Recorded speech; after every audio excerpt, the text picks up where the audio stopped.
start recording. Okay, wonderful. So I just want to say thank you very much for inviting me into your home to sit down with you to talk about your life, your legacy, Jared's life, Jared's legacy, and as you know, I'm a veteran going around all 50 states to go to every state to document a post 9/11 killed in action Gold Star family story from every state and be able to take those stories and then deliver them to the Library of Congress so that in the Library of Congress on our National Archive there is a story from every single state about the sacrifice of that America's fallen have made and the Gold Star families. And I'm doing that with you, and I really thank you for allowing me to come into your home and to open up your heart, your home, and your spirit to me and to be able to talk to me. Thank you. Thank you. So if you would you say your name and then your hero's name? My name is Keno Day, and my hero is Jared William Day. Okay. So as in your family, do you have a history of military service? Is there anybody else in your family that has served in the military, and either on your side or on your husband's side? Jared's grandfather on his dad's side served in the Army in World War II, was stationed in Germany. And my dad was Navy, and I don't know a lot about his service because he didn't talk much about it, but he was mostly stateside. Okay. So. All right. So can you talk to me about a Jared as a child? Start with, what kind of little kid was Jared, and what did he like to do, and how did he play, and what did he play with, and can you talk to me about his childhood? So you could tell from your question, I get so excited because he was such a delight. Jared was born in 1982, and at that time his sister was 4 years old, so we brought her home a little doll to play with. She just adored him, but he was so much fun. He was a good baby, and growing up, he was just trying to make everybody laugh all the time. He was just really sweet, good-natured, always. I never had any issues with Jared at all, and that is really the truth. I didn't ever have to really get after him or get mad at him. He was just happy all the time. I always described Jared as he woke up with a smile and he went to bed with a smile. He was just happy. And what kinds of things did he like to do as a kid? When he was younger, he loved playing with little green army men and all those little plastic toys. And when he was 5, he told me that he was going to grow up and be a soldier. And he never stopped talking about that. He was really quiet one day. I went downstairs and he said, "Wait, Mom." He was just 5. Wait until I'm done. I was just going, making sure he was okay. And then he was down there for a couple hours, and I went down, and he had the whole basement floor with all of these army men, all these plastic airplanes, tanks, everything in formation. And just sitting there, just proud as punch of what he had accomplished, and everything was just in order. I videotaped it because it was like, wow, I just was so amazed at what he could do. He never stopped talking about going in the military. After that, never. That's all he ever wanted to do. And so that's what he did. Do you know what sparked his love of that at all? If you look back on it, like retrospectively? No, and I have looked back on that quite a bit, and I don't know if it was just built in him. I don't know. The DNA of both of his grandfathers, I don't know. He just really wanted to serve his country, and he just never changed his mind. He grew up really a homebody. He loved being home. He loved his friends being at home with him. He didn't like going anywhere and playing video games. He did play a lot of all the Navy SEAL games, SOCOM games, and World of Warcraft when it first came out, and he played that up until he died. I used to love watching him play that because it was fascinating to me, that online game. But I honestly don't know where his drive came, but that's all he wanted to do. And he never, ever once said, I want to do something else. Never. It was just, I'm going in the military. Really? Mm-hmm. And he stayed focused on that. He never got in any trouble. He didn't do what normal teenagers were doing. I shouldn't say normal, but, you know, kids going out and drinking and seeing what that was all about. And he never did any of that. He always said, I'm not going to mess this up. This is what I want. So he just stayed home with these, and just hung out with his friends, and that's what he mostly did. Wow. So then, as he got older, how did he kind of do in school, and then kind of motivate himself and push towards that goal that he was wanting to do? Yeah, Jared was he enjoyed school. He did well in school, but his school was very social for Jared. He liked the social part of it. He was very well liked. He studied. He didn't push himself, but he did everything he needed to do to make sure that he didn't mess up the opportunity to go in the military. And so I didn't have any trouble with him in school or anything. He got really involved in high school with drama, in the lighting department part of it. He loved that part of it. And so he did a lot of outside of school activities with the plays and things like that. I'd take him up and drop him off before he'd gotten his driver's license, and it would just be tons of kids that would come out and say, oh, Jared, you're here. We're so glad you finally made it. He was just really popular and just a loving, fun kid. He really was. So I only remember one time he went to, it's a little personal, but he was asked his senior year to go to a party that some friends were having, and he and his best friend took their sleeping bags, and he asked us to take him, and asked myself and his dad to take him up there and drop him off. And so we dropped them off, and we had just left maybe 5 minutes, and he called me. He said, come and get us. And I said, is anything wrong? He says, just come and get us. So we went and picked him up, and he got in the car, and he was really upset. And I said, what's going on? And he said, well, first of all, the chaperone that was supposed to be there was a kid, and they started bringing him beer and kegs, and he goes, I'm not screwing up my military career. And I knew then he was serious. Wow. This was really going to happen. And how old was he? 17. Wow. Yeah, that's just the way he was. It's just like it was his mission. And that's how I deal with it. Maybe this was his mission to do what he needed to do. Wow. And because he stayed focused. And so then after that, so it sounded like, did you start to see his character develop? As it sounds like he was a very person of high integrity and character, and could you see things throughout his, getting older, where his character did develop like that? Jared will always be my little boy.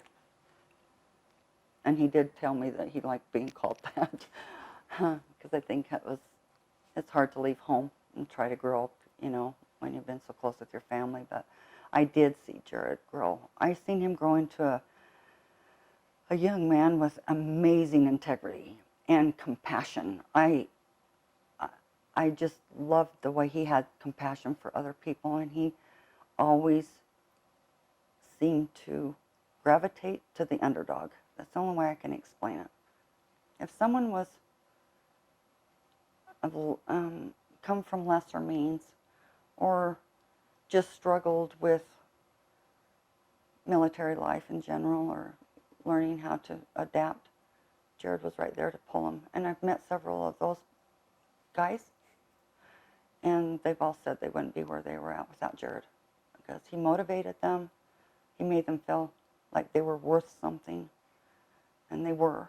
And I think that was a part of what I seen Jared become as a young man, as just a very compassionate, loving individual, and a really, really huge goofball. He was just fun. He was just fun. Everyone that I have talked to, and even in school, just gravitated to him because he was just so much fun.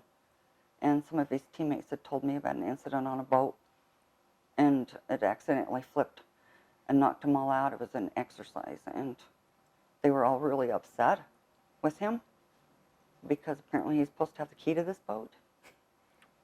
But they said by the time we reached the boat, finally got a hold of the boat, he had us laughing so hard that they said we weren't even upset anymore, because that's how he motivated us, through laughter and jokes. Mm-hmm. And they loved these emails about missions and stuff that he just made them fun. Mm-hmm. So he really loved what he was doing. Do you have any, so if he was so funny, when he was a kid, what were some funny things that he did? Really? That would make you laugh, or something warm? I knew Jared had a really fun sense of humor. But one day in second grade, he came home, and they'd had a mini marathon the day before. And he came home with his report card, and he was really upset. So I thought, well, he didn't do very good. I looked at the report card, and he had all A's, but he had a D in health. And so he just sat down and crossed his arms, and he was just angry. And I'm like, what's the matter, honey? Why do you have a D in health? And he's like, I don't know, because I am the healthiest kid in that class. I can't even tell you how hard I laughed. I held it in for a while because I was like, he doesn't even get it. And he said, I ran that marathon. I came in second place, and I'm the healthiest kid in that class. I don't know why she should give me a D. So I had to explain to him there is a study of health that we need to make sure that he understands this. So it was so comical, though. It was so cute and so innocent. Mm-hmm. And then there was another time that he and his sister got up early. They were small. Well, his sister was probably about 9, and so he would have been 4 years younger. And they got up to watch cartoons, let Dad and I sleep. And I got up later, and I seen a pair of scissors on the counter. I didn't think anything of it, and I stuck them in the drawer. And then Jared came up to me, again about 5 or 6 years old. And he said, Mom, why do cats need their whiskers? And I immediately went, oh, there were scissors on the counter. I said, Jared, what did you do? And he said, well, why do they need their whiskers? I said, it's important they have their whiskers. And I said, what did you do to the cat? And he just kind of like, she's okay. And I found the cat with this much whisker on one side and this much whisker on the other side. He cut them off. That's probably the worst thing he ever did. But it wasn't bad, but it was the worst thing he ever did. Because he just felt like her whiskers were too long. So he didn't think she needed them anymore. I just knew that raising him was such a joy, because he wasn't mischievous. He really wasn't. And he was curious, but he just liked to have fun. He's just a sweet kid. He really was. So his growing up was more of just doing what he needed to do, staying on task, and playing video games. Mm-hmm. And tormenting his sister sometimes. But growing up, she was older, but as he got into junior high age, he became the protector. Were they close? Very. Yeah. Mm-hmm. And I think it's normal. Siblings fight, but when they got into high school age is when they really, really become close. And then she moved out a couple months before he went to boot camp. Okay. And they stayed they stayed really close. They called each other when they needed to talk about things, like a breakup or something like that. So yeah, they were very, very close. Can you talk to me about, so now he's older and determined to enter the military, and then how he approached you with his actual plan of execution for how he was going to, join the military, and he's, graduating high school, or he joined delayed entry. Can you talk me through that whole part and that whole section? So Jared graduated in 2001, which is a really difficult time in our country. So we were very scared about what the future held for him because of 9/11 and knowing what he was going to do. And his sister had a lot of anxiety over this because she was really afraid for him. But he had told us that recruiters were always coming into the high school and stuff, and he said, I didn't really speak to him, but I kind of just kept gravitating. He kept gravitating towards the Air Force because he wanted to fly. But and this was before his junior year, he had to go into glasses. He felt like his career was over because he wanted to fly, and he knew if he went into glasses, he wasn't going to get the opportunity to fly. And we were trying to tell him, your life's not over. Go talk to some other branches and at least get information before you give up on this, if this is what you want. Because he still wanted to do it.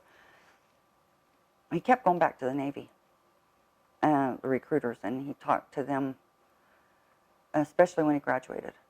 He said, I'm going to take some time and get a job, build up a little bit of money, and he didn't really want anything. He just wanted to build up some money. He was a saver.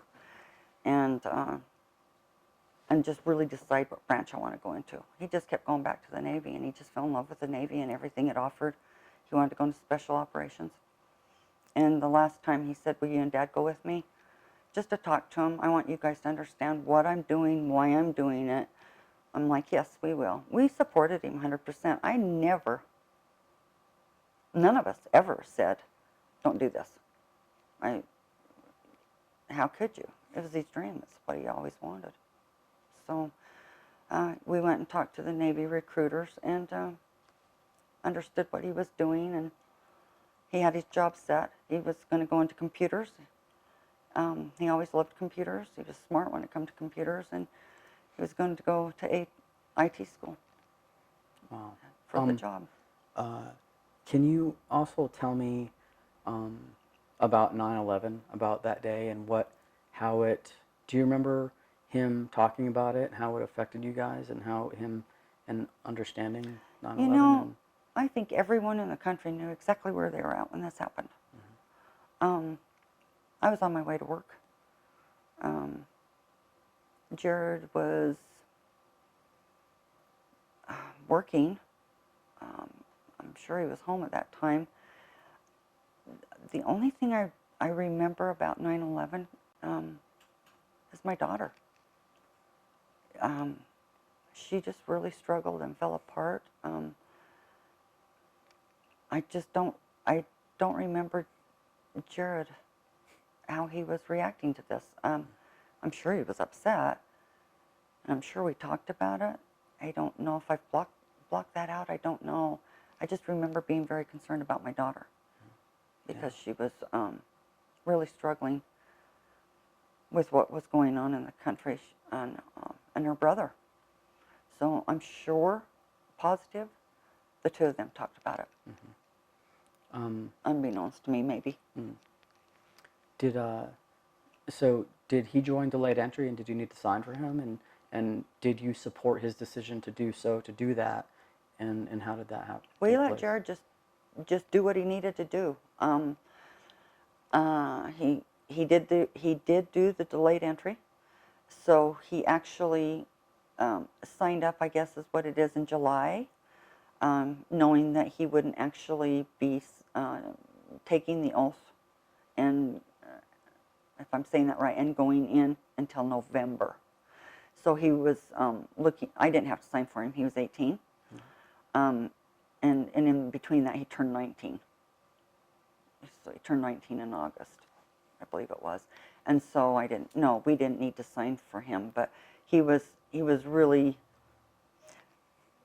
bummed out that he didn't get to go right away, that he had to do the delayed entry. But on the other hand, he was excited about getting a job and making a little bit of money and, having some time with his friends and things like that before he went. So he spent a lot of time with his grandparents in those few months before he left. What kind of job did he get? What was He first went and worked with his sister at a restaurant, and she was hosting, and he was not sure what the term is, cleaning off tables and stuff like that. And they all just loved him because he really worked hard and made them a lot of tips because he could keep their tables cleared. And I know this because they were telling me, the management was telling me this one day. And so he was really making good money because they were tipping him really, really good because he was able to do that. He only did that for maybe a few months, and then he found a job with Marriott hotels, and he went into the, I don't know exactly what it's called. His sister actually went to work for Marriott as working reservations, and he went into the part of it where they take phone calls and help. It's not reservations, but it's helping those that have promotions and things like that. And he did that until he went into the Navy for a few months. So, and he loved that job. So he was just happy doing whatever. He's just happy. I just committed, just enjoyed life. He really did. So then he joins the military and goes to boot camp. Do you remember seeing him like for his boot camp graduation or when he went, and did you go to see the graduation? And do you remember, can you talk me through that period and also seeing him for the first time and the thoughts that you had when you first saw him and the change? Jared and I were really close, so when he left, I struggled really a lot. Not being able to talk to him every day was really hard, but when graduation time came, Chicago, the end of February, freezing cold. We were just all really excited, but I had my daughter here and my husband here, and I said, when it's time to go down, you two don't move, because I'm going to get to him first. It's like, and they're like, okay, Mom, and I'm like, really, seriously, I get there first. So during the ceremony, that is such a neat graduation that they do. It's so amazing. I actually was filming, and Jared didn't know where we were at, but I got him on video just as he spotted us. And his face just went huge smile. He was so excited. And so we spent the day with him there. And the first thing that Jared wanted to do after graduation was go get a cell phone and a McDonald's. So we went to a mall, and that's what we did. And then we went into Chicago to the Navy Pier. And it was just cold and miserable. And he was making calls to all of his friends. Now he had his phone, so he just wanted to touch base with all of his friends. So that's basically what he did most of the day, and then had Chicago-style pizza, and then took him back, because Jared had to stay another 9 weeks for the A school, I believe it was. And then he got to come, and that was hard, but I was able to talk to him more. Did you have a sense of swelling pride when you first saw him? It was like, where'd my little boy go? It was just, oh, he was so proud of himself. It was just like, I did it, Mom. And I'm like, yes, you did. You did it. This is what you wanted. He was so proud of himself, as he should be, as they all should be. So, the pride. It was like, where did all the time go? He wanted this since he was 5, and where'd the time go? So yeah. Okay, here we go. Waterworks.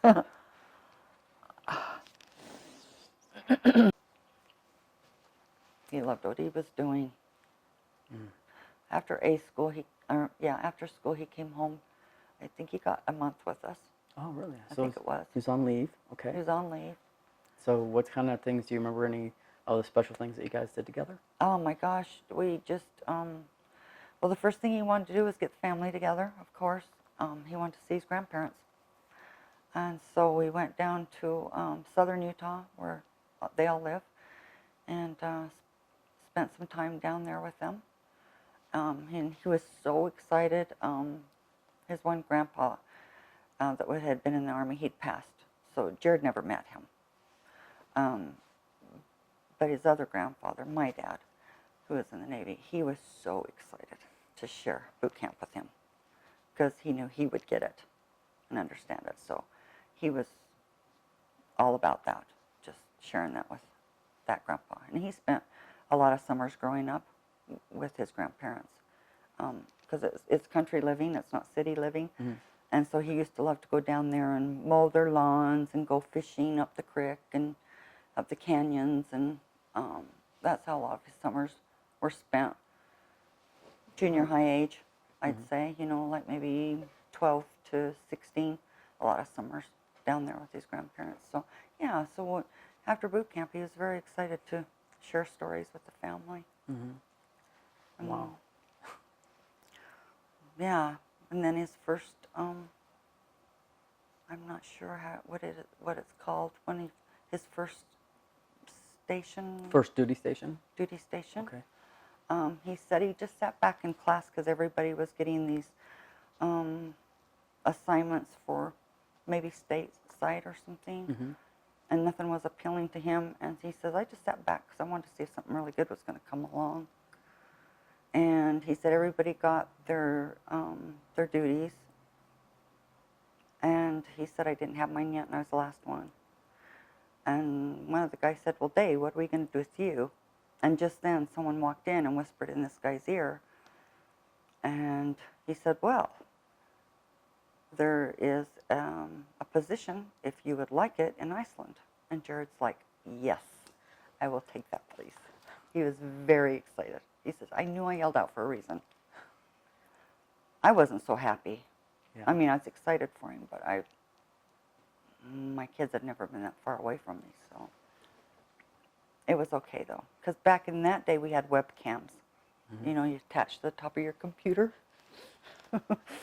So we had webcams and could talk to him that way. And we did frequently. It was fun. How long was he going to be stationed in Iceland for? He was supposed to be in Iceland for 16 months. It was 16 or 18. I'm not exactly sure. And my husband and I were planning on going over and spending a couple of weeks with him. And then he got orders that he was leaving early back to the States to go to San Diego. Oh, okay. So he was there. Did he talk to you about his time in Iceland when he was there? And yes. What kinds of things was he doing in Iceland to occupy his time, and what did he love to do? So Jared loved working out, and it's crazy. His favorite thing to do was run and work out. I called him my little Forrest Gump. He ran 17 to 20 miles every day. Loved it. Just loved it. It was good therapy for him, and I could see that, especially getting in the military. So he really loved running, and so getting to Iceland, man, he was so excited just to explore the whole island. He just went to the falls that they have there and the hot pots and the food, the culture. He was so excited to try it all. There's people from Thailand live there. I'm not exactly sure. I'm not positive, but he did meet a family and loved the food. I think most of when he wasn't working, he was out hiking, just exploring this small but big island. So, yeah, there was just always something to do. He loved it. He was excited to come home, but it was bittersweet for him because he also wanted to stay as long as he could. He loved it, and he always talked about going back and taking us back with him. So, That never happened. But not saying we can't do it someday. Yeah.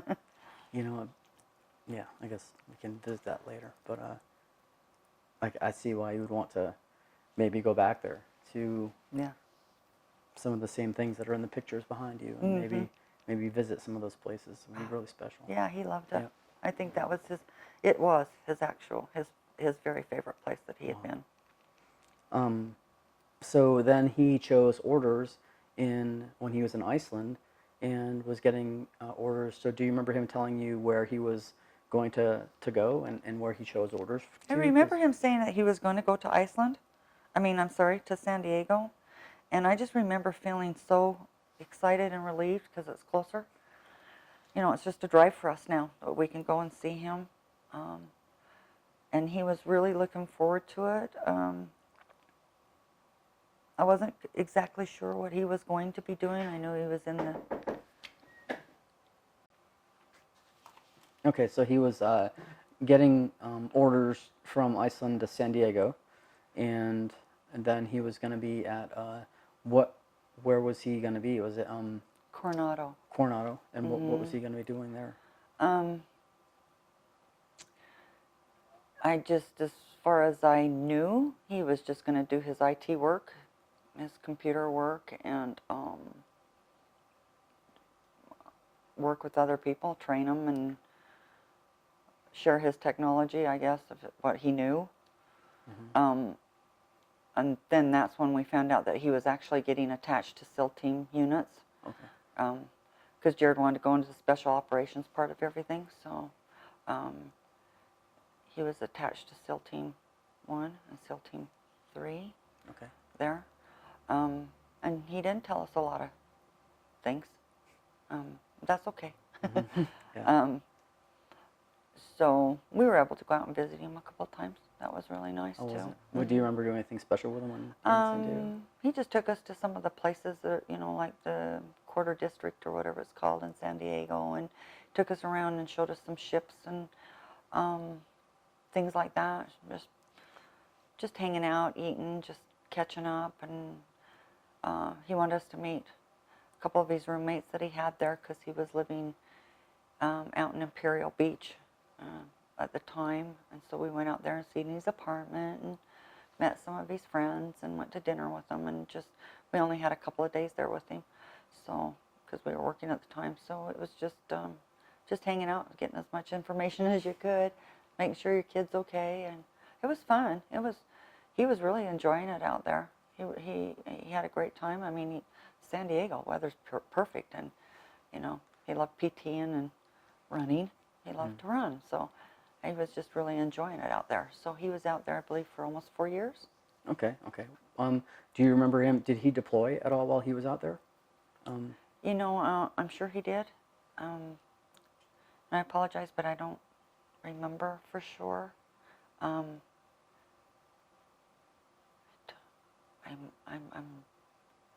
sure he did. Yes. I believe that's when he went to the Philippines. Okay. And yes. And did he call you from overseas at all? And if so, what were the nature of some of your conversations? He did not. Okay. We just had a code between us that he would text me to let me know he's okay. But most of the time he wasn't able to be on his phone, or he could get on like Facebook and just leave his page open, and then I knew he's okay. If he wasn't on there, then I kind of worried, but I knew he was okay. I knew he was all right. So I believe he called his dad from Guam on that one because their boat broke down or something, and so they weren't coming back as soon as they thought they were going to. So yeah, he talked to his dad maybe one or two times about that. He protected his mom. The less I knew, the better, and it's true. It's true. So yeah.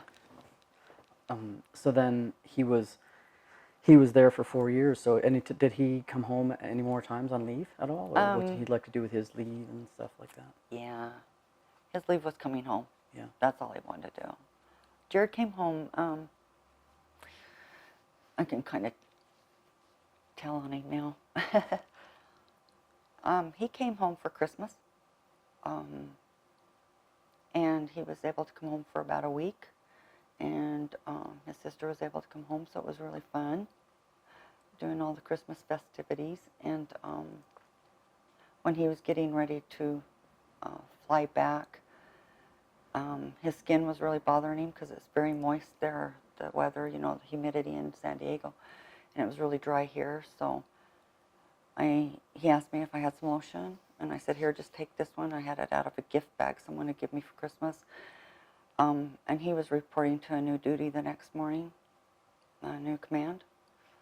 And he got up, he called me, and he said, I hope you didn't do this to me on purpose. And I'm like, what? And he said, well, I got up, I was running late, I hurried and shaved and threw this lotion on and put on my full whites to go into command, and everybody was staring at me, and I just thought, well, I'm the new guy, and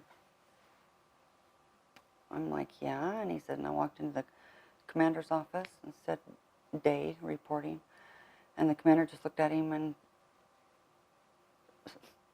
I won't repeat what he said, but it was basically, what's all over your face?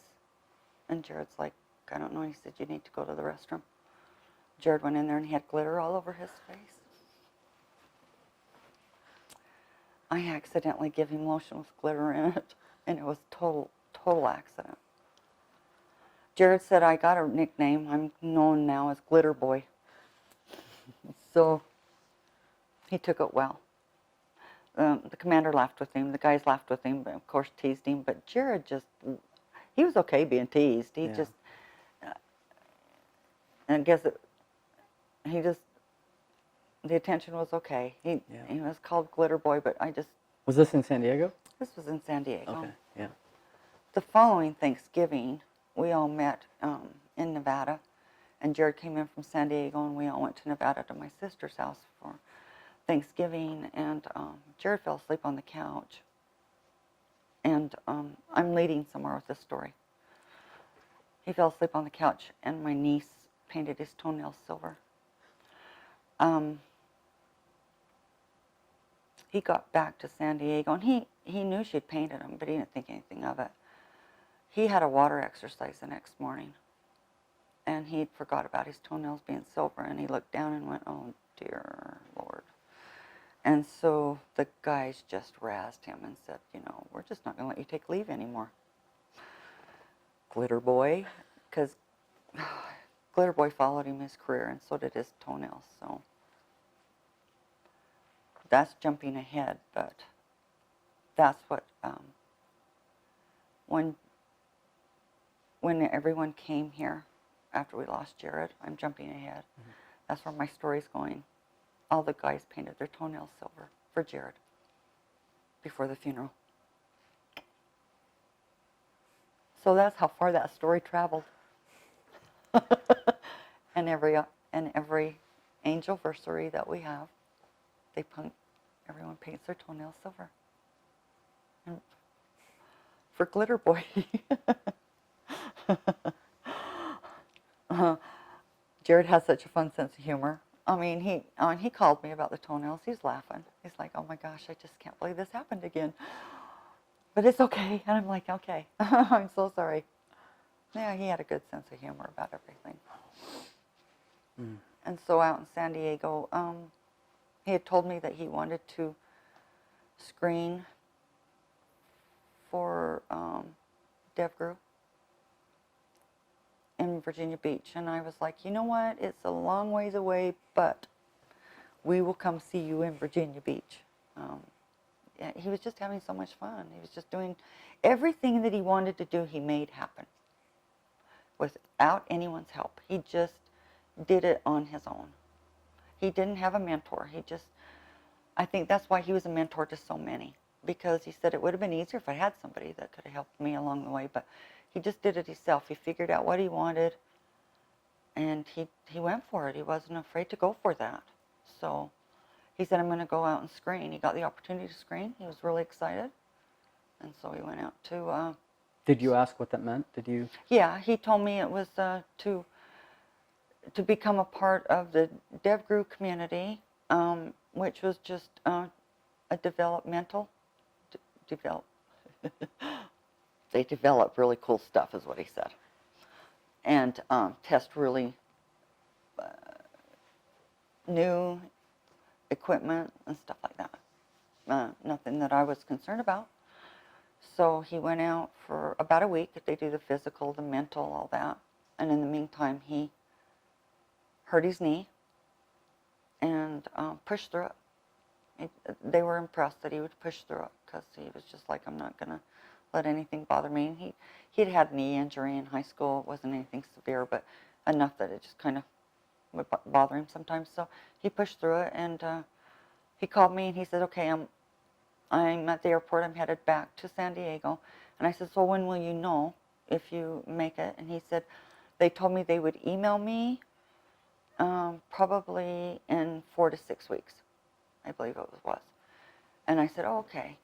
And so then 2 days later, he called me and he said, Mom, I am screaming like a little girl. And I go, what? And he goes, they picked me up. I'm going to DevGro. I thought it was like 4 to 6 weeks. And he goes, they picked me up, Mom. I'm going.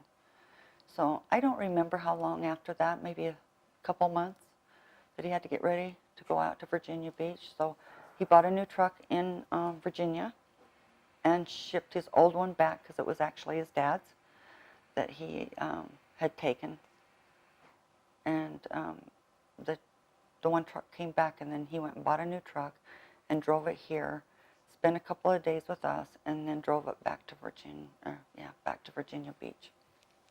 And then that's where Jared was at for the rest of his career, which was almost 4 years, I believe. Okay.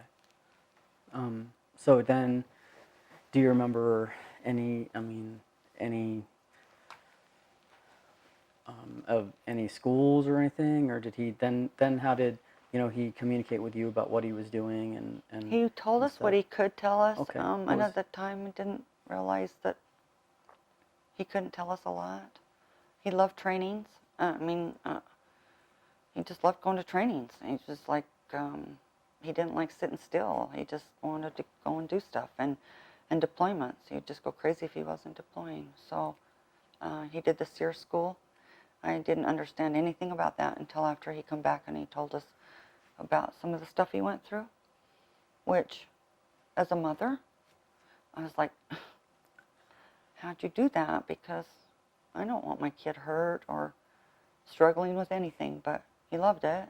And later on, he signed up and did another one. And they're grueling. They sound horrible. And he really enjoyed it. Mm. So I believe he did some online school, but he really didn't have a lot of time to do as much as he'd wanted to. So he was a communicator, so he did a lot of, I guess it would be schooling and training with radios, computers, things like that for the communications part of it. And then a lot of it we didn't find out until after we lost him about what he was doing. That's okay to say, right? Yeah. So I knew that he was like going to, I guess they're like conferences or things like that where they're showing new equipment and things that are coming out. They were like testing them, I guess, to see what our troops and that could use. Mm-hmm. I guess that's what I'm being told. That's all I need to know, I guess. And that might not have actually been what was happening. No, Jared was into a lot more other things. Okay. But to protect himself and to protect us, mm-hmm. and to keep my anxieties down, he knew his mother very well. To keep my anxieties down. I believe he shared more with his dad, because that's what he would have done, because he probably needed to talk. We're a close family, and so he probably wanted his dad to know a little bit more, but he wasn't going to tell me anything, I'm sure. Then did he also, you said did he go to a jump school? He was doing some jump school stuff, like Jared jumping, went out free here. fall, or parachuting stuff? He went out to Arizona, I believe it was, Tucson area or something, for some jump school, Halo. Mm-hmm. And he picked it right up. He loved it. He'd never done it before. I was really, really surprised when he told me he jumped at 30,000 feet. I was like, oh my goodness. And he's like, I love it. I love it. He said the instructors were like, you can help us instruct the others because you're a natural at this. And I'm like, really? And I've got a few pictures of him jumping a video that's really cool that just popped up after we lost him. But he loved jumping, and I believe they told us he did over 100 jumps. Mm-hmm. So when they were out there, there was a little bar that they would go to and eat and have beers or whatever, I guess. And they would ask him, who are you? Are you know, because it's a small area. Why are you here? Jared says, we just tell them we're testing parachutes. And he says, you'd be surprised at how many people will think we actually do that. I'm like, really? He goes, yeah, we don't tell them what we're doing. So we just tell him we're testing parachutes. He's just comical kid. Mm-hmm. So, yeah, he loved that part of it, Mm-hmm. too. Mm-hmm. So, I wished I knew more of what my son was all about. I've learned a lot more since I've lost him, but I wished I could have known a little bit more to talk to him. Mm-hmm. There's questions I have, Mm-hmm. but I understand why he kept that from us. I totally get it. Mm-hmm. So as everyone knows now that Dev grew, that he was a part of, was SEAL Team 6. And Jared was with SEAL Team 6. They picked him up. They handpicked him. They brought him into their squadron, and that's really what he was doing. And he loved it.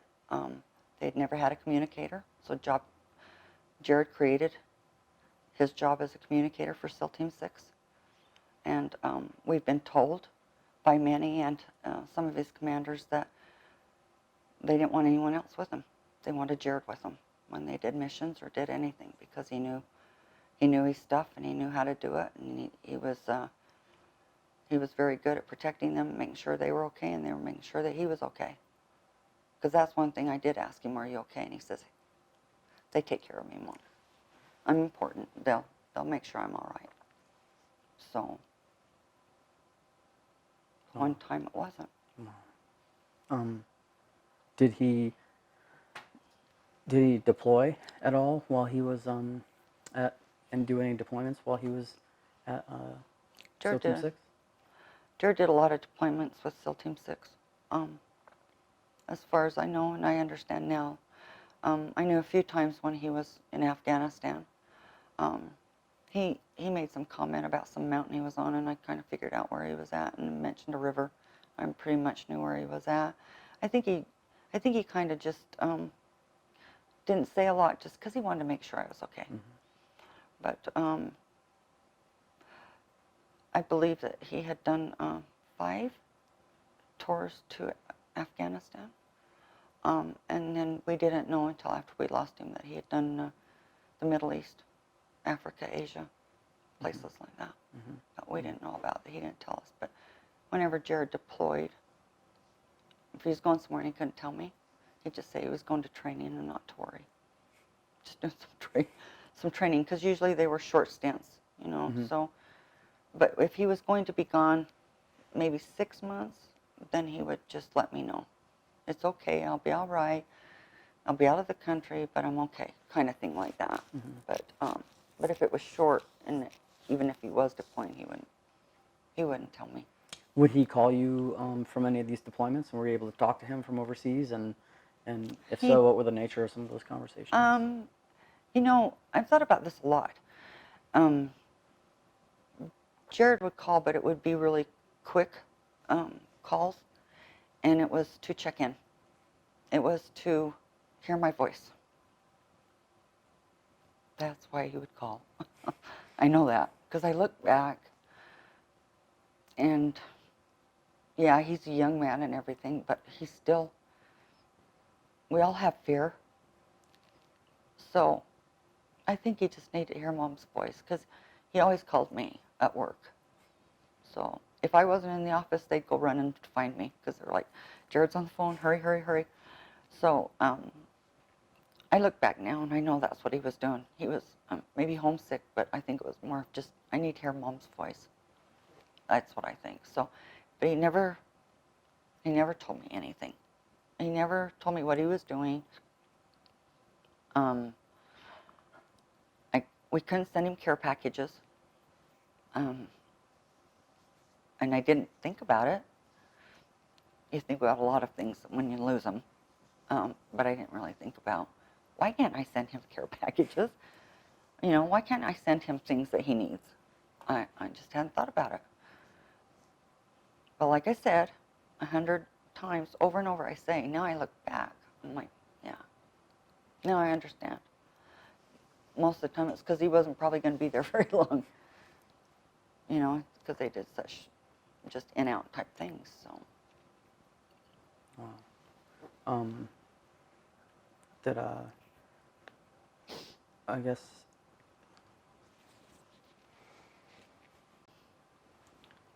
okay, so then do you know him telling you that he was leaving for his last deployment? And can you tell me, didn't he came home on leave and talk to you guys? And can you talk me through the whole period?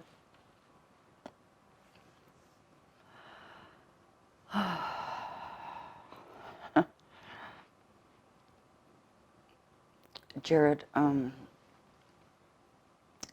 didn't like coming home before a deployment. He did one time, and he had a really hard time thinking about everything he needed to do in Virginia Beach, and he just couldn't settle down while he was home. So after that, he didn't usually come home for only a holiday or just to get away and come home on leave. But this last deployment, he called me and he said, I want to come home before I deploy. And I'm like, oh, yeah, that's great. And he said, but I'm going to go to Vegas and spend a few days alone with my sister. I said, okay. And he said, will you get the family together and we'll all go fishing and camping? Because he hadn't seen most of the family for a couple years. And I said, oh, they'll all love that.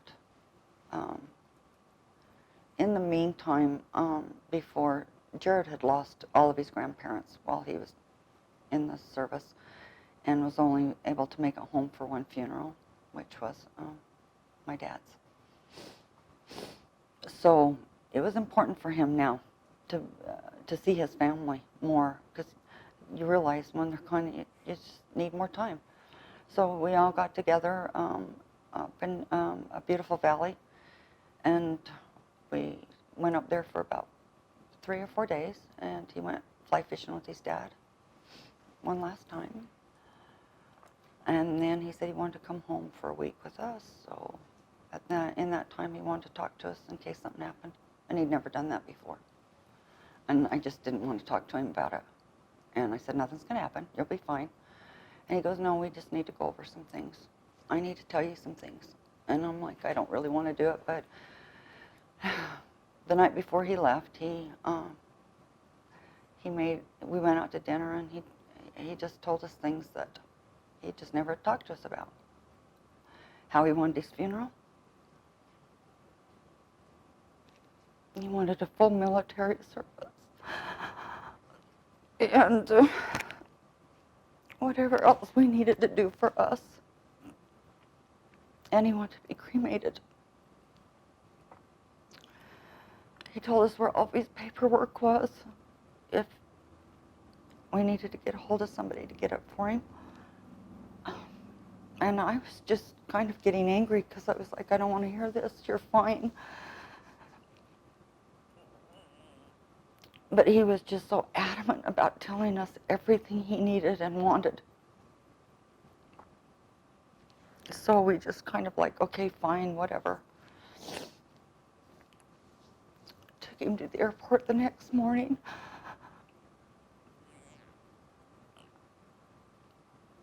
And 2 weeks later, he was gone.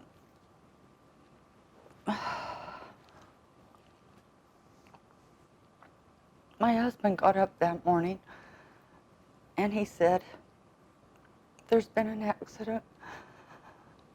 And I said, okay. And he said, I don't know if Jared's involved in this accident.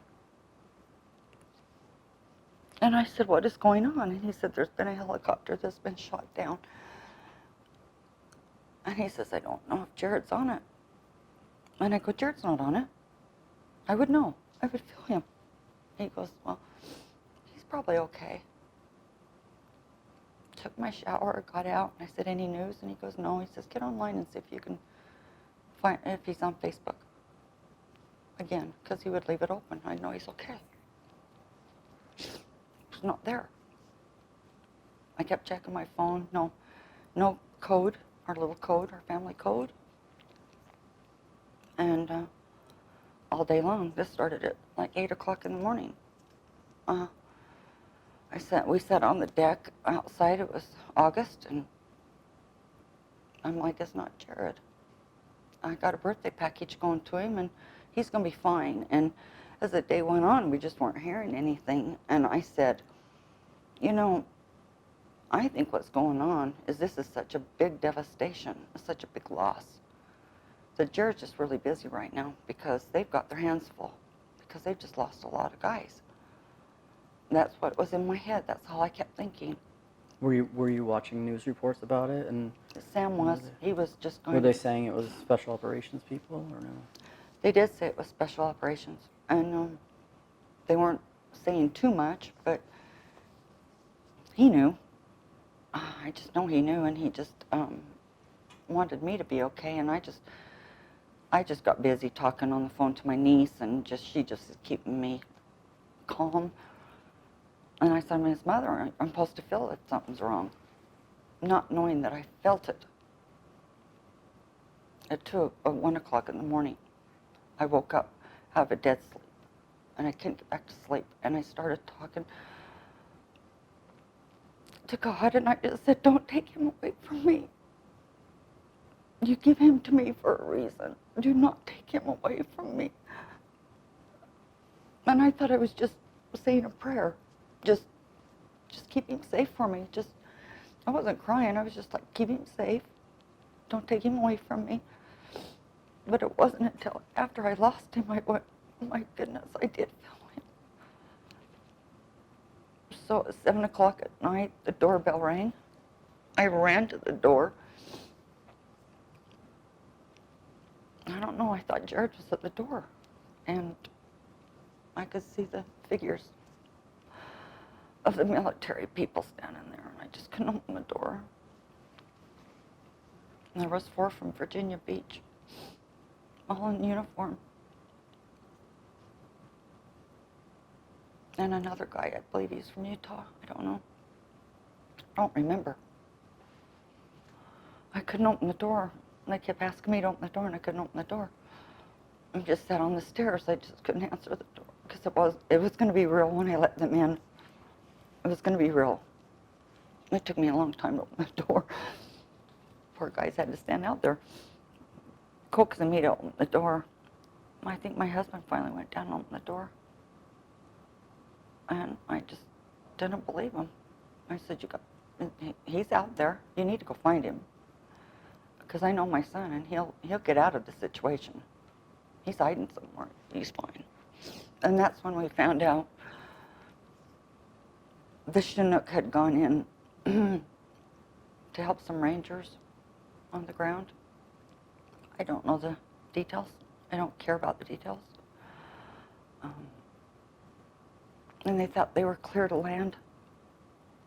And an Afghani in a shack shot an RPG at him. The first one missed, and the second one hit, killing all 38 on board, including my son.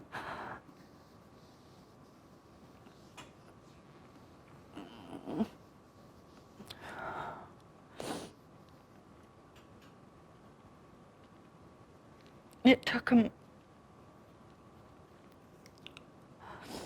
45 minutes to get to him because it was so hot. on fire. The details I wished I never knew. I wished I never knew that.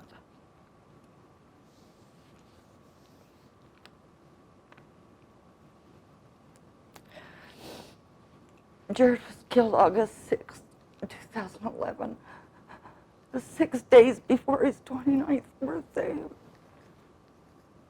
And he didn't get the birthday package I sent him.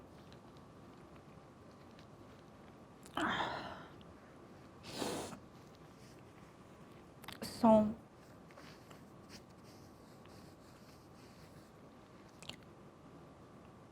I'm sure there was a lot more going on, but I don't remember much. For days. I just don't remember anything. The outpouring of love. So many guys, his teammates, showed up here and my house was full, which gave me so much comfort. Because they're all so sweet and so kind, but so funny, like Jared. And I bet there was 30 to 40 guys in my house for days, for maybe for weeks, I don't know.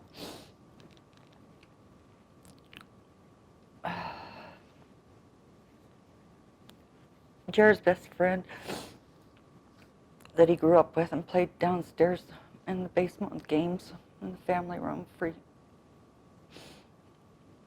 Growing up, him and Paul went into the Air Force as a pilot, and they flew him into Dover, and he escorted Jared home on the Angel flight.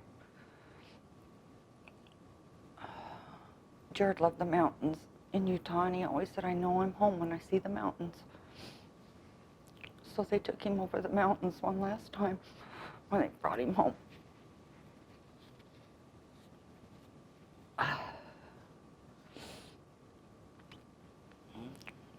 I know this. I know that Jared loved what he was doing. And even knowing the outcome, he would do it again. Because he loved his country. He loved his team. He loved his brothers and sisters, and would do anything for them. And I know he'd do it again. And how did you deal with your loss initially and then in time? Or no, actually, let me back up. Did you have a memorial service or a funeral for him? And can you walk me through what that was like? Did you go to Dover for the return of the body? And how, can you walk me through that? It seemed like an eternity to get him back to Dover. It would be like we were packing a bag, and it's like, okay, we're ready to go, and then our crisis officer was here with us, and he's like, okay, wait, not yet. Okay, now we're ready to go, now wait, not yet. It was such a large loss. It was the largest loss of special operations since World War II. They just had a lot to do once they got to Dover to prepare them, I guess, coming home. I think it was a week, maybe a little longer before we got them home. We got to Dover. We went out there for that. I've lost my timeline. My husband has a better timeline than I don't remember the timeline, but we went to Dover, and then it took another week, I believe, to get him home. We had a funeral for Jared.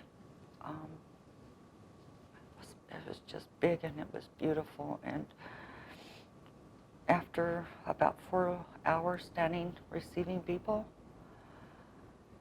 our crisis officer said, I think you guys have had enough. And I didn't even realize we had stood there for almost 4 hours. That's how big it was. So much love.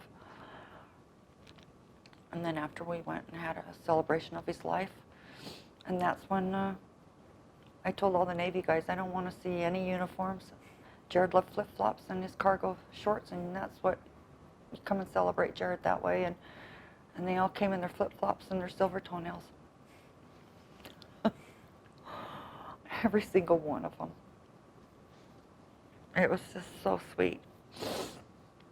And then we went out to Virginia Beach and they did a big memorial for all of them. And that's when they presented the shadow boxes for us, was at that memorial. And it was beautiful. It was nice. I remembered the music, I think, because music kind of illuminates with you for a while through a loss. And that's what I mostly remember is the famous Boston bagpipes, I believe they're called. I don't remember too much after that. And then Arlington, they brought us out another time for some of the guys were having their families were having their service at Arlington. We chose not to put Jared in Arlington. We can at some point put some of his ashes in Arlington if we want to. But I just want to keep him home. I want him here with me. So, maybe sometime. He did ask us to spread some of his ashes in his favorite place that he went with his grandparents, but maybe someday. I can't do it now, and he understands, so. So it just takes a while to walk through this process. It never feels real.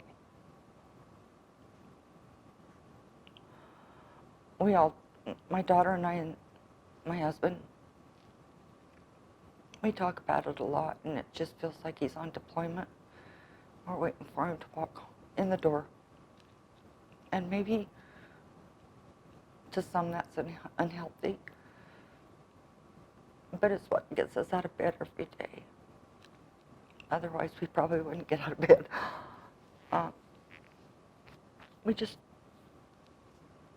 For me, when I'm sad, I feel like Jared's sad. I don't want Jared sad. He didn't have very many sad days. He was just happy. And so I just don't want him sad. And that's what makes me feel bad about crying now, because I just don't want him sad. How did you cope with your loss, like initially? Do you think, and then in time? I think a lot of the Navy has been a lot of help for us. Jared's community has really helped us more than they realize, and they've said we've helped them too, and I'm sure we have, because we don't want to be a reminder of, those are the people. They haven't treated us like that. They call us mom and dad and sis. My husband and I talk a lot. We've shared a lot. We haven't shut down on each other. I think that's how I've gotten through it. We've been married a long time, and we're friends, best friends. And so for us, that's what's worked for us. We haven't needed grief counseling or anything. We've just grieved together. And with our daughter. Our daughter is our rock, and she's amazing. She kind of like stepped in Jared's shoes, because he was our rock. It's just the three of us now. Marie, our daughter, sent us this beautiful card. We had a golden retriever that was very attached to Jared. It was his dog. Well, it was both of theirs. And he passed a week before Jared got home from Iceland, and Jared was really heartbroken. But Marie had found this card of 3 golden retrievers with a stick in its mouth, and she says, I know Jared made me find this card. And so there's 3 golden retrievers with a stick in its mouth. and this little golden retriever in the background in the shadows, kind of faded.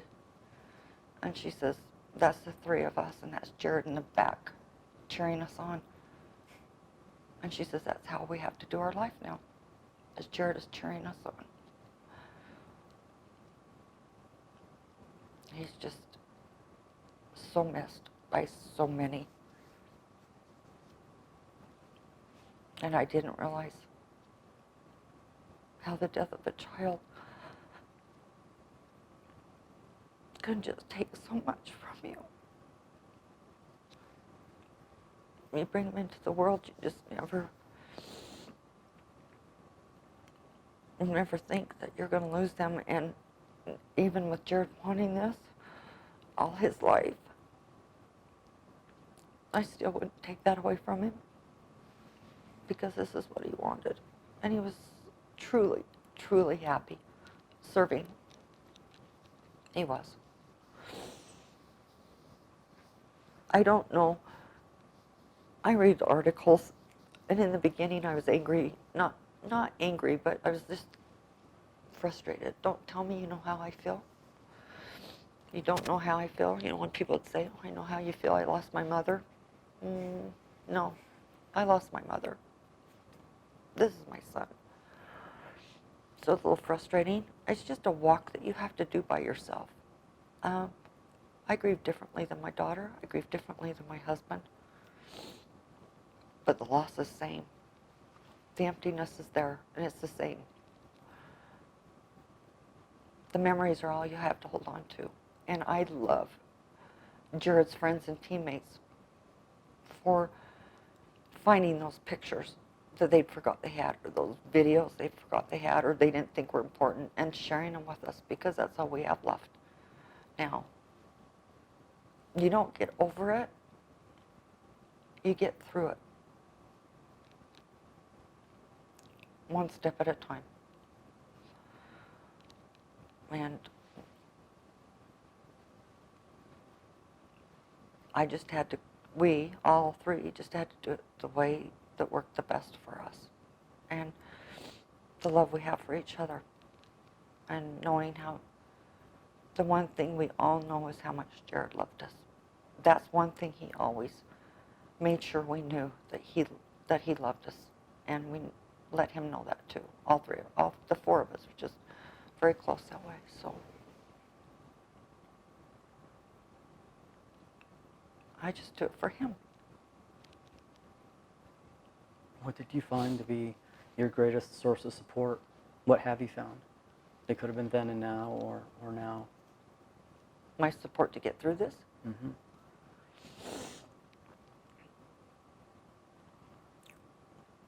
First of all, my husband and my daughter. They're everything to me. Family. My sisters.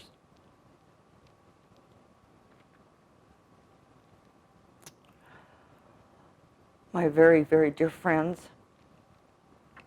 But you know, I think what really helps a lot is when you have someone that will let you talk about it, will let you cry. And not say anything, just listen. But those that knew Jared, and we cry together and talk about it, that's what helps you get through it. That's your support. That's your support. My family. Do you have any specific traditions that you guys do as a family around the anniversary times or birthday times? Because since they're so close, you know, is there anything that you do as a family, or anything that you do alone? The first year, his birthday was like 6 days after that first one, and so we were gone. So whoever was here, family, some of the Navy guys, they just kind of had a party for Jared out on the deck, I believe, is what they said. I don't know. I don't remember, to tell you the truth. I really don't remember what happened. The year after that, my daughter wanted to do something really big for Jared. So she planned this big party in Las Vegas at one of the event centers there with a band and friends, some teammates, just family, whoever. Had a great big party there. It was really fun. It was really nice. So every year since then, we've tried to get together and just have a themed birthday party, and just you do like a potluck. Just get together, just share memories, have a cake. On his anniversary, maybe a balloon, but I just try to get through the day. I know there's some Gold Star families that really do big traditional things for the anniversary, but where Jared is so close to his birthday, we choose just to get through that day. Just, you know, having that reminder every year is so difficult of how it happened and what happened and how hurt he was. I just want to sleep through that day. I don't, but I usually keep busy just doing something. I have hobbies, so we just try to keep busy, maybe go for a ride or something like that, and then do a little something for his birthday. Mm-hmm. And as time has gone on, it doesn't have to be a big party with everybody here, just the ones that love us and want to be with us, and or we'll just go to Vegas and spend a week with our daughter, because that's our favorite thing to do, is just all be together. So their traditions change when it comes to holidays and stuff like that, that we don't do anymore, but we made our own traditions. And we know he's with us. I'll never talk like Jared's not here. He's here. That's my faith, my belief, our belief, that we're all together in some form. So. How do you now observe Memorial Day?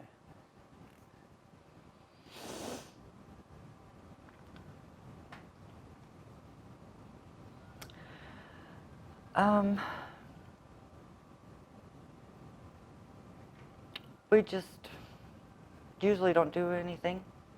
We're usually with our daughter.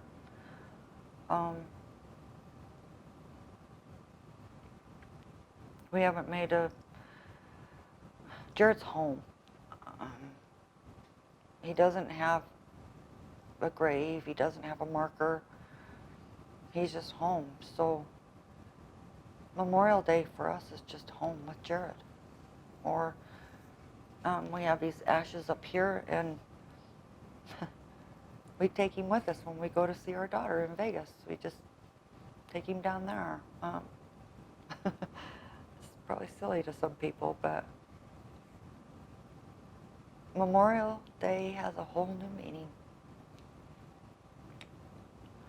I grew up going to cemeteries and helping put the little flags on our veterans and watching the ceremony up there, and they're playing taps and all that. I have no desire to go to a cemetery ever again on Memorial Day and hearing taps played. Been there, done that. I don't want to do it again. And Marie and Sam and I have a motto, and that is, we pick our battles. We got so overwhelmed in the beginning, feeling like we owed it to somebody to go to all these things that they do, all these services, all these wonderful things that they do together, you know, they put together for Gold Star families and stuff. And it got so overwhelming and so difficult emotionally and physically that we just finally said, we can't do it anymore. We can't do all of it. We don't owe anything to anyone but ourselves. We have to be well. Does that make sense? So we pick our battles. And sometimes we have to be selfish. So, are you saying that some of those things and dealing with those events, those you look at those as battles because it's tough to get through. Hmm. Yeah. Yeah, not all of them. Some of them. We have a wonderful outreach survivor person. Um, he's just amazing, and he is so he lost a child, not to war, but he understands the loss, and so he doesn't like really push us or anything. Um, but he puts these programs together, um, and I've talked to him about it. And he said, "You just do what you need to do for you." So one of the things that has happened is the slurry wall from 9/11. Now this is a big deal to us because our son went in after 9/11 when the world, our country really changed. They built a slurry wall because of the water. And when they took that slurry wall down after they started, what do you call it, fixing 9/11, when they're cleaning and everything, they took the slurry wall down. A person put it out in their field and said, I'm going to do something with those one day, these big pieces of slurry wall, granite type stuff. And then a few years ago, he said, I know what I'm going to do. I'm going to have an artist come in and help me with this big, huge things, and these are going to be an honor to our fallen. And he picked Utah as one of those states to receive that slurry wall. So when they brought it in on an 18-wheeler through the small towns and that through Utah, people were able to see it, take pictures of it, and they had a big banner on it, what it was, because it represents 9/11. And they brought it up to one of our old, it's still active, but it's an old fort, Fort Douglas, or some of our military is still working. And they brought this slurry wall in for the Gold Star families. What Sam and I have found that is really healing for us is to go up there and clean the grounds, plant flowers. That's what we have found that it really helps us because it's such a representation of Jared. Because he went in after this happened, and this represents so much for all of us. What's happened to our children. And so they dedicated it, had a beautiful ceremony, and they did a time capsule inside of it. And we took memorabilia, pictures, letters, and put that in there. And then every year we have a gathering and barbecue, and we clean the yards and plant flowers and make it beautiful up at Fort Douglas. And that's what we like doing. That's what gives us peace and hope again. I can't explain it. Wow. Was there any organization or anything that you found that helped you after, or that you have been a part of, or anything that helps you throughout the years? I know there's a bunch, but I'm not sure if you're... TAPS immediately reaches out to you. And I have talked to some people from TAPS. I'm not involved as far as, we don't go to things that they have. We're invited, and I'm sure it's wonderful, wonderful. We love their magazines. We read their articles. There's things that help you that way, and then there's emails that they send out pictures, or they'll send out emails and ask, what did you do, like the first Christmas after losing your, and then everybody reads them, and it's surprising to me, because in the beginning I couldn't accept anything anyone said, because it was my loss, personal loss. But as time goes on, you're like, wow, I did feel that way. I get that, I see what she's saying. And so that part, I really like the TAPS program. I really, really like the TAPS program. They do a wonderful program here for 9/11 They put flags up for each one that lost their lives in the towers. And then they do a flag for each one of the fallen. Okay. So I do like the TAPS program, but I think for us, the Navy has been our biggest support. Jared's community, they stay with us. They seems like every day someone's checking on us, making sure we're all right. If there's anything we need, I have many phone numbers from these wonderful people, making sure we're all right. I can't explain it any better than that. Jared just had the most wonderful community around him. So blessed. And he talked about them a lot. He really cared for those people a lot. And as we've lost him, I found that they really have missed him a lot too.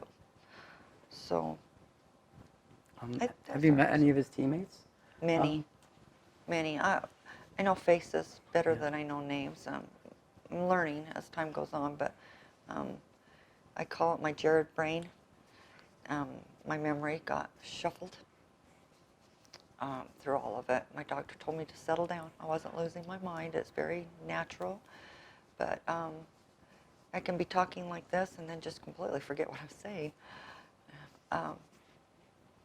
But yes, see, there I went. We've met a lot of his teammates. Every year, for Jared's birthday, they bring us out to Virginia Beach, and they do a birthday toast for Jared. Everyone gets together somewhere, wherever the venue is going to be. It's usually somewhere where we can all eat and have drinks if they drink, whatever. And they do a toast for Jared, and there's usually anywhere from 100 to 200 that show up. August is kind of a difficult month for them because a lot of them do deploy in August. Last year, they created the Jared Day Communicator of the Year Award. And they have to go through a lot of grueling stuff. And the way they explained it to us is they have to prove to us that they can fill Jared's shoes, or at least try. So last year was the first year they presented it. And the guy that won it was so sweet and so reminded us of Jared. And he is going to be the first communicator, well, we hope. He just made it through his first phase of SEAL training, BUDS. Oh, wow. And we're very happy for him. And then this year, I wasn't able to go out. So our daughter went out, and we do know the guy that won it this year. And we just love him to pieces. So that's really been a fun thing for us to go out there. It's healing to be with those guys. There is a Navy community, in California, like the West Coast, which Jared was a part of, but he hasn't been a part of that for when he died. He'd been gone away for almost 5 years. So it's like going to Jared's home when we go out to the East Coast. They're so much alike. All those guys are so much alike. They all got the same personalities, and they're fun to be with, and they just dote on us. They're just so sweet. They just don't let us stop, and they're surprised that we can stay out as late as we do. I'm like, we're old, but we're not that old. We can keep up with you. So we've stayed out till 4 or 5 o'clock in the morning playing pool. Wow. Piece of cake. So have making those connections and meeting teammates that he's had, has that helped you feel in a healing process in some way? That's a big way we heal. Absolutely. And especially our daughter. Marie always says that. She says, I just feel like I'm really with Jared when I'm with those guys because they're so much like him. They're just big goofballs. And I said, until they have to get serious, but when they're with us, they don't have to be as serious. But yes, I think in the beginning, it was a little uncomfortable for them because we're that family, and they all knew Jared, and they don't want to upset us they're afraid to, they're standoffish, like, do we share a story? Will that upset them? But as they've come to know us, going back there all the time. They're just family. I mean, they know we're coming and they're so excited. They're just like, you know, where do you want us to be tomorrow night, or do you want us to come and get you in the morning, or what do you guys want to do? I mean, they're just so much fun. I think that's where a lot of our healing has come from, because that was Jared's life for 10 years, and he loved it. He loved his community. He loved his friends, and I've read some of his emails to them that they've shared with us, and them to him, and there's so much caring that they are. I never understood brotherhood till I lost Jared. There is a great, great brotherhood there that lasts a lifetime. And it's the most incredible thing I've ever seen. And it has continued with us. They promised me Jared will never be forgotten. That's been my biggest fear, that Jared will be forgotten. Not as long as I'm alive, he won't. But it's just a fear a mother has. And I know of other mothers that have said the same thing. And that's not going to happen with Jared. It's not. So, yes, that's our support system. Have there been afterwards with the community, have there been like building dedications or anything dedicated to him? You had mentioned something about a conference room and stuff. Can you talk about that a little bit? Yes, so I believe it was a year after his passing. I don't know dates very well, so I'll just share. They did at one of the commands, they did a conference room that's dedicated to Jared. And they had us come out for the ribbon cutting, and they had a beautiful ceremony. There was a lot of people there. And this conference room has a full life-size mural of Jared painted on the wall. And then their team flag, I guess is what it's called, and then another picture of Jared, and it's his young picture when he first went in, painted on the wall. But his mural looks like, when we've showed people pictures of us standing next to it, they think Jared's standing there with us. That's how well it's done. Wow. Fort Bragg, Jared did some training out at Fort Bragg. Another one we didn't know that he'd gone out there. And they were building a brand new command center, and they wanted to dedicate the conference room to Jared, so they brought us out for that. And it's the Jared Day conference room, and the one thing I remember is the guy that was in charge of it. He was so sweet. He said, I know as a mother you're worried that he's going to be forgotten, and I hadn't said anything. And I love that he picked up on that. And he says, see that? That says Jared Day conference room. He's never going to be forgotten. And he says, and you know what else? When these guys answer the phones and the radios, it's going to be answered Jared Day conference room. He'll never be forgotten. And he says, and this is worldwide. Just know this is going all around this country. So Jared Day will never be forgotten. Oh, I love that. I love that. On Jared's birthday, 2014, I believe it was, the MEPS Center, the military entrance where they take their exams, do their physicals, do their oaths, they built a new one here, and so it's not the one where Jared actually went to do his oath and sign in. They did a beautiful program, and some important people with the Navy came out, and they dedicated the ceremony room. It is now called the Jared Day Ceremony Room at the MEP Center. And I've had several friends that their children have gone into the military, and they've sent us pictures and said, hey, we did not know that this was his room. I'm like, yes, it is. Wow. So he's not going to be forgotten. No. We've made some really great friendships through all of this too. People are very kind. My daughter said it best. She said, this has really put my faith back in humanity again. There's very good, kind people out there, because the world has been so ugly for a long time. And we still do deal with that ugliness, but Jared didn't die in vain. He died fighting for what he believed in. He was exactly where he wanted to be when he got on that Chinook. He knew exactly what he was doing. He was good at what he did. I know that. I know that. Smart boy. And he loved what he's doing, so his death was not in vain.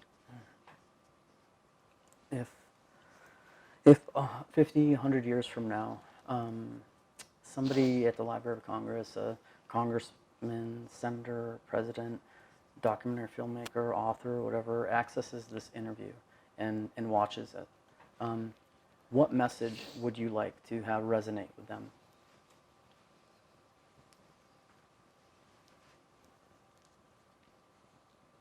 It's tough. Well, I think I would just speak for my son. That this country is worth fighting for. Our freedoms are worth fighting for. These boys, these beautiful boys got on that Chinook to protect their brothers and keep the fight from home.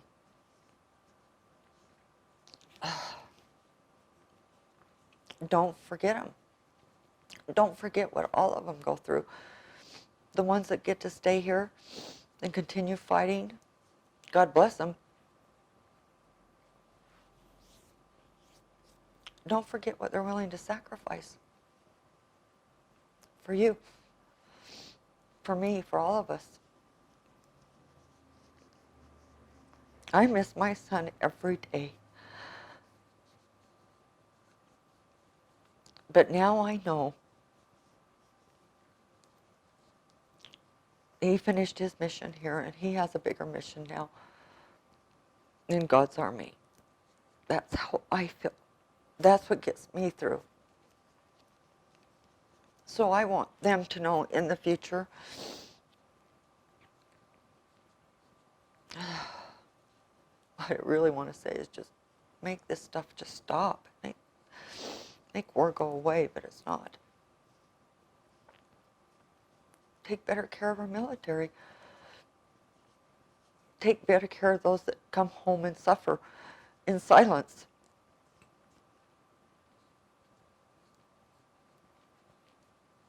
Don't forget. Always remember. What would you like the world to know, if you could speak to the world right now, about the person, the sailor, the teammate, the son, the leader that Jared was? What kind of person was he? What would you like to tell the world about him? I've met a lot of people in this world, and I know he's my son. But I have never met a more caring, compassionate young man than Jared Day. He would do anything for anyone. I think he was a born leader. I think he had a lot more to offer.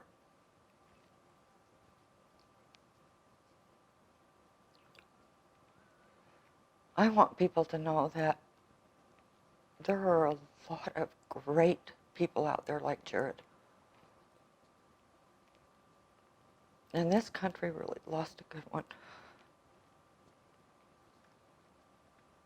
A lot of people have said, you raised such a great son, and you should pat yourself on the back. But I've always said, maybe, but I just think Jared was just born great. He was easy to raise. I never had to ground him. I never had to work worry about drugs or alcohol or gangs or anything. He stayed focused into the task of what he wanted to do. He never faltered from wanting to go in the military. I want you to know that he really left his mark on this world. And he didn't even know it. He was just having fun and doing what he always wanted to do.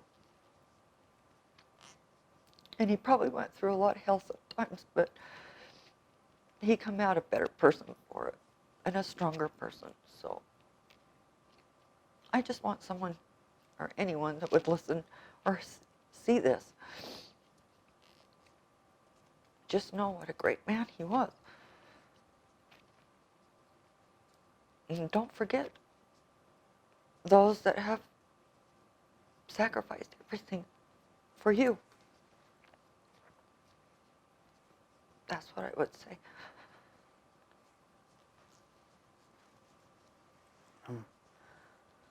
Are there any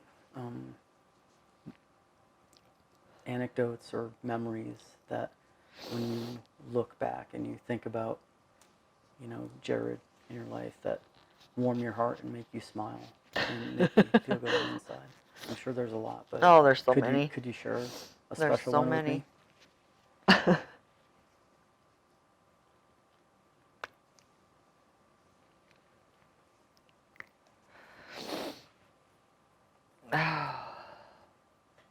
I'll think of more later, I'm sure.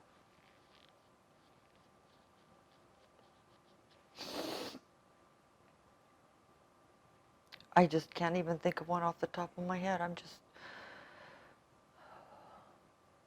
His whole life was just so much fun. He was so much fun to raise.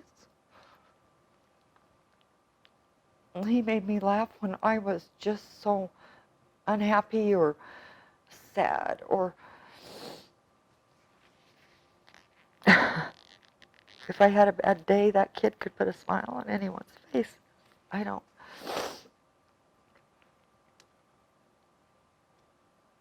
Jared just loved his family. He just loved making people laugh. He could do anyone's voice. He always did Cartman from South Park. Don't like that show, but my kids loved South Park. And he'd do Cartman all the time. He'd walk around doing voices all the time. He'd do a bit with, which is way past, back in the era when Jared wouldn't know him, but he'd watch something and he just did a whole bit with Jimmy Stewart and Katharine Hepburn at the table having dinner one night, and we got laughing so hard that it's just the best memory. Just like I said, he'll wake up with a smile and go to bed with a smile, and he'd just do whatever he could to make someone happy. So a specific anecdote? No. I just every day was a treasure with him. And I know moms say that. We all say that. He really did light up a room when he walked in it. One of his friends told me he had, I guess he had told, I don't know how it happened. He went to a pizza parlor one night. He liked going anywhere by himself. He didn't care. He wasn't a big drinker. Went and got a pizza. Had a beer. Didn't know anyone in the bar. By the end of the night, the whole bar was at Jared's booth. They just gravitated to him. She said, that's how I met him. And they just become best friends. She spoke at his funeral. Best friends. And I was like, you know what? That was Jared. People just loved being around him. It's just fun. I think God takes the good ones. And he took a lot that day. Too many. But my faith was really rocked in the beginning. But it's actually what's held me together, knowing that he's okay. He's still with these brothers and met a lot of other ones, and with these grandparents who he loved dearly. So just what I have to do to get through it to help me. So I just want people to know that he was the type of guy that would do it all over again. Even if he knew he wasn't going to make it through it, he'd do it again. And his teammates have told me that, too. And I knew that already. I don't regret anything with Jared. And I'm really glad I supported him in his dreams. I didn't want to lose him. He had fun. He enjoyed life. And this country lost a really, really great person. That's all I have to say about that. Is there anything that you feel that we haven't discussed in this interview that you'd like to add?